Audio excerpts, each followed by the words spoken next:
আজকে যে তোমরা হাদিসটা শিখছো, এই হাদিসটার মধ্যে কি বলা হয়েছে এটা কি ব্যাখ্যা করব? ব্যাখ্যা করবো এটা? হ্যাঁ, হাদিসটার মধ্যে বলা হয়েছে যে আইয়ু ইমরাআতিম মাতাত ওয়া যাওজুহা আনহা রাদিন দাখালাতিল জান্নাতা। যে স্ত্রী লোকের মৃত্যু এমন অবস্থায় হইবে যে তাহার স্বামী তাহার উপর কি ছিলেন?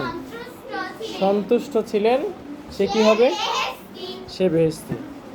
এখন এই হাদিসটা কিন্তু অনেক গুরুত্ব আছে। তোমরা বাসায় গিয়ে, তোমরা তো ছোট, তোমাদের বাসায় গিয়ে হাদিসটা ভালো করে বাসায় পড়বা, ঠিক আছে? কারণ এই হাদিসের মধ্যে যে কথাটা আছে এটা তোমাদের চাইতে বড় যাদের বিয়ে হয়েছে তাদের জন্য বেশি দরকারি, ঠিক আছে? দরকারি না? কারণ তোমরা তো একসময় বড় হবা, তাই না?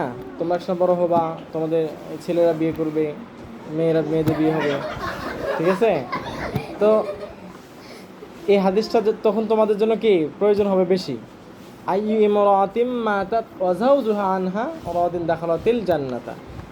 যে স্ত্রী লোকের বলতে কি বোঝানো হয়েছে? যে যার বিয়ে হয়েছে, যার স্বামী তার উপর কি সন্তুষ্ট ছিলেন, একেবারে তার উপর কি সন্তুষ্ট ছিলেন, কি তার সমস্ত কাজে কর্মে সে কি প্রশান্তি পেতেন, কি তার উপর একেবারে সন্তুষ্ট, কোনো রাগ নাই, কোনো অভিমান নাই, কোনো কি তার উপর কোনো কি নাই, দুঃখ নাই। এরকম অবস্থায় যে মহিলা মৃত্যুবরণ করবে তাকে আল্লাহ তাআলা কি দিবেন? তাকে জান্নাতে দিয়ে দিবেন। বুঝতে পারছো?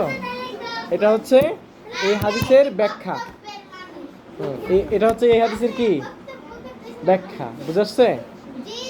এবার কি তোমাদের জন্য একটা বলবো?